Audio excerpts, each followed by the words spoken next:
सारे इंसान एक वसी मैदान में जमा किए जाएंगे जिसे मैदान हशर कहा जाता है। सारी मखलूक को एक सुर्खी माइल सफेद जमीन पर इकट्ठा किया जाएगा। रब्बे दो जहां इस जमीन को चमड़े की तरह फैला देगा और वो जमीन आज की मारूफ जमीन की तरह नहीं होगी, बल्कि अल्लाह ताला इस जमीन को दूसरी जमीन से तब्दील कर देगा। आसमान को भी इसी तरह तब्दील कर दिया जाएगा। ये मैदान इतना बड़ा होगा कि तमाम इंसानियत इसमें समा जाएगी। ये मैदान बिल्कुल हमवार होगा, कोई पहाड़, कोई गढ़ा, कोई बुलंदी नहीं। क़यामत के दिन हर मरहला पिछले से ज्यादा हैबतनाक और खौफनाक होगा। इसके बाद सूरज सर के ऊपर आ जाएगा। अंदाजा लगाइए कि आज सूरज तकरीबन 4000 साल की दूरी पर है और हमारी तरफ इसकी पीठ है।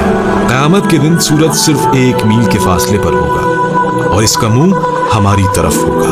क्या हाल होगा। हमारे भेजे गर्मी की शिद्दत से खौल रहे होंगे और इतना पसीना बहेगा कि 70 गज जमीन में जज्ब हो जाएगा। फिर जो पसीना जमीन ना पी सकेगी वो ऊपर की तरफ आएगी। वो पसीना किसी के टखनों तक होगा तो किसी के घुटनों तक पहुंच जाएगा। कोई कमर तक इसमें गर्क होगा तो कोई सीने तक इसमें तैर रहा होगा।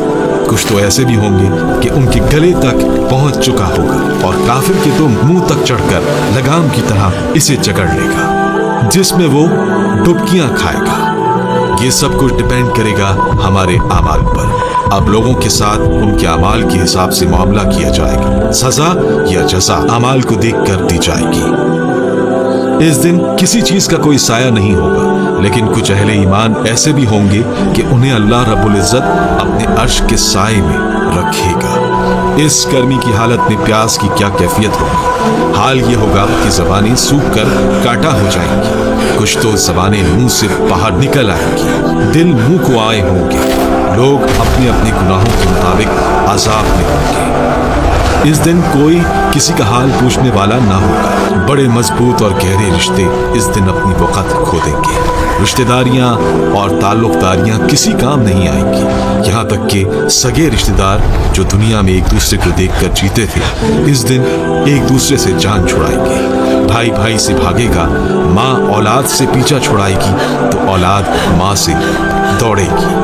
बाप बच्चों से बेजार होगा तो बच्चे बाप से भागेंगे। बीवी शौहर से भागेगी तो शौहर बीवी से भागेगा। आखिरकार कोई किसी की मदद करने को तैयार ना होगा।